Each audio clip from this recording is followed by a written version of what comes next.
Welcome to Rayalaseema mother food blogs. ఈరోజు మేము బొరుగుల mixture చేస్తున్నాము. చాలా సులభంగా చేసుకోవచ్చు.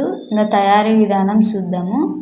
ముందు పొయ్యి మీద గోళం పెట్టి దాంట్లోనే మనం ఇంట్లో చేసుకుంటున్నాం కాబట్టి నూనెకు బదులుగా 2 చెంచాల నెయ్యి వేసి, నెయ్యి కాగినాక గుప్పెడు శనక్కాయ పప్పులు, గుప్పెడు పప్పులు వేసి బాగా దోరగా వేయించుకోవాలా. దాంట్లోనే రొంత పసుపు, బొరుగులు వేసి బాగా కరకరలాడేంత వరకు వేయించుకోవాలి.